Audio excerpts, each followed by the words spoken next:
അസ്സലാമു അലൈക്കും. എല്ലാവർക്കും സുഖമാണല്ലോ. അപ്പം നമ്മുടെ പുതിയ വീഡിയോയുമായിട്ട് ഞാൻ എത്തിയിരിക്കുകയാണ്. അപ്പോൾ ഇന്നത്തെ വീഡിയോ എന്താ വെച്ച് കഴിഞ്ഞാൽ ഒരു അട വയ്ക്കുന്ന വീഡിയോ ആണ്. അപ്പോൾ നമ്മുടെ ഇവിടുത്തെ കോഴി 2 മാസമായിട്ട് അവിടെ നിന്ന് എണിക്കാതെ ഒരിടത്ത് ഇരിക്കണം, മുട്ട ഇടുന്നില്ല, കോഴി മേയുന്നില്ല. അപ്പോൾ ഞാനതിന് അട വയ്ക്കാമെന്ന് വിചാരിച്ചു. ഞാൻ ചൂട് ആലോചിച്ചിട്ടാണ് അട വയ്ക്കാതിരുന്നത്. അപ്പോൾ ഞാൻ അട വയ്ക്കുന്നത് നിങ്ങൾക്കും കൂടി ഒന്ന് കാണിച്ചു തരാമെന്ന് വിചാരിച്ചു. അപ്പോൾ ഇത് നെൽത്തവിടിലാണ് ഞാൻ അട വയ്ക്കുന്നത്.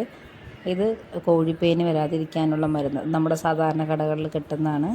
അപ്പോൾ ഇത് ജസ്റ്റ് ചെറുതായിട്ടൊന്ന് ഇതായി കൊടുക്കേണ്ട. ഈ ചൂടത്തൊന്നും പേന് വരാൻ ചാൻസ് കുറവാണ്. എന്നിരുന്നാലും ഞാൻ ചെറുതായിട്ട് ഇതൊന്ന് ഇതാക്കി കൊടുത്തിട്ട് കുറച്ച് ഇങ്ങനെ മുളക്, നമ്മുടെ ഉണക്കമുളകില്ലേ അതും പിന്നെ ഒരു തുണ്ട് മഞ്ഞളും അതും കൂടി ഒന്ന് വെച്ച് കൊടുക്കണം കേട്ടോ. ബാക്കി ഇതിൽ ഉറുമ്പ് കാര്യങ്ങളൊക്കെ വരാതിരിക്കാനാണ് മെയിനായിട്ട് ഞാൻ ശരിയായി കോഴിപ്പേൻ്റെ ഇതിട്ട് കൊടുത്തത്. പിന്നെ ഉള്ളത് ഞാനൊരു 15 മുട്ടയാണ് അട വയ്ക്കുന്നത്.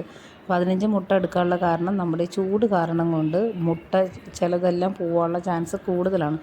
അപ്പോൾ ഞാൻ മുട്ട കൂട്ടിയെടുക്കുകയാണ് ചെയ്തത്. നമ്മുടെ കോഴിയുടെ വലിപ്പം അനുസരിച്ചിട്ട് നമുക്ക് മുട്ടയുടെ അളവ് കൂട്ടി വയ്ക്കുകയോ കുറയ്ക്കുകയോ എല്ലാം ചെയ്യാം. അപ്പോൾ ഞാനിത് കൂട്ടി വയ്ക്കാനുള്ള കാരണം ഇതിൽ എത്ര എണ്ണം വിരിഞ്ഞ് കിട്ടുമെന്നറിയില്ല.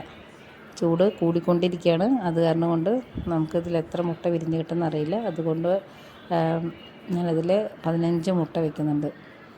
അപ്പോൾ ഇതിനെ നമ്മൾ രാത്രി അട വയ്ക്കാൻ ശ്രമിക്കുക. രാവിലെ നമ്മൾ വെക്കുന്ന സമയത്ത് ചിലപ്പോൾ കോഴി ഇരുന്നൊന്നും വരില്ല.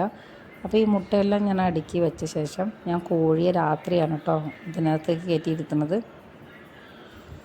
അപ്പോൾ അത് ഇരിക്കുന്നത് വേറെ കൂടിലായിരുന്നു. അപ്പോൾ ഇതിനെ കൊണ്ടുവന്നിട്ട് കോഴി ഇരിക്കാൻ കുറച്ച് സമയമാവും. അപ്പോൾ അത് സെറ്റായിട്ട് ഒന്നിരിക്കാൻ ചിലപ്പോൾ രാവിലെ ആകുമ്പോഴേക്കും അത് കറക്റ്റായിട്ട് ഇരുന്നിട്ടുണ്ടാവും. കാരണം പകൽ വെക്കുന്ന സമയത്ത് അത് മുട്ട ഫുള്ളായിട്ട് ഉരുട്ടി മറിക്കും. അത് ഇരുന്ന സ്ഥലത്ത് നിന്ന് സ്ഥലം മാറിയതിൻ്റെ ഇതിൽ മുട്ട ഫുള്ളായിട്ട് ഉരുട്ടിയിട്ട് എല്ലാത്തിനും അപ്പോൾ മുട്ട കലങ്ങി പോകാനോ പൊട്ടാനൊക്കെ ചാൻസ് കൂടുതലാണ്. അപ്പോൾ രാത്രി സമയങ്ങൾ വെക്കുകയാണെങ്കിൽ അവർ ആ മുട്ടയ്ക്ക് പുറത്തിരുന്നോളും. പിന്നെ വിരിഞ്ഞിട്ടുള്ള സമയമാണ് കേട്ടോ ഇതിനടുത്തത്. എന്താ വെച്ചാൽ ഇപ്പോൾ വിരിഞ്ഞുകൊണ്ടിരിക്കുകയാണ്. 15 എണ്ണത്തിൽ 10 മുട്ടയാണ് നമുക്ക് വിരിഞ്ഞ് കിട്ടിയത്. അപ്പോൾ അതിൽ ഫസ്റ്റ് വിരിഞ്ഞുകൊണ്ടിരിക്കുന്ന 4 കുഞ്ഞുങ്ങളാണ്. ബാക്കിയൊക്കെ മുട്ട അങ്ങനെ പൊട്ടി നിൽക്കുകയാണ്. വിരിഞ്ഞുകൊണ്ടിരിക്കുന്ന സമയത്താണ് ഞാൻ വീഡിയോ എടുത്തത്. കണ്ടില്ലേ? അപ്പോൾ അതിൽ കരിങ്കോഴിയും കൈരളിയും ഞാൻ ഫാൻസിയുടെ മുട്ടയാണ് കേട്ടോ വെച്ചിട്ടുണ്ടായിരുന്നത്. ആ വെള്ളം നിൽക്കുന്നത് ഫാൻസിയുടെ കോഴിയാണ്. ബാക്കി ഇതിലൊരു കറുത്ത കോഴിക്കുഞ്ഞും കൂടി ഉണ്ട്. അങ്ങനെ ഫാൻസിയുടെ ഇതുള്ളത് ടൈപ്പായിട്ടുള്ളത്. നമ്മൾ മുമ്പ് കാണിച്ച വലിയ കോഴികൾ കുഞ്ഞുങ്ങളുണ്ടായിരുന്നില്ലേ, അതിൽ അതേപോലത്തെ ഒരു കുഞ്ഞാണ് കേട്ടോ. പിന്നെ ബാക്കി ഇത് വിരിഞ്ഞ കുഞ്ഞുങ്ങളെയൊക്കെ ഞാൻ ഇതിലേക്ക് മാറ്റി, ആ ബോക്സെല്ലാം മാറ്റിയിട്ട് അപ്പോൾ അത് പിറ്റേ ദിവസമായിട്ട് എടുക്കുന്ന വീഡിയോ. അവർ ഫുള്ള് വീഡിയോ എടുക്കുന്ന തിരക്കിൽ പേടിച്ച് ഓടിക്കൊണ്ടിരിക്കുകയാണ്. അപ്പോൾ അധികം ചൂട് സമയത്ത് അട വയ്ക്കാതിരിക്കുക. നമ്മുടെ കോഴിക്കുഞ്ഞ് വെച്ചിട്ട് കോഴി അട ഇരുന്നുകൊണ്ടാണ് ഞാനിപ്പോൾ മുട്ട വെച്ചത്. അത് വേറെ എടീറ്റ് പോവാത്തത് കൊണ്ടാണ്.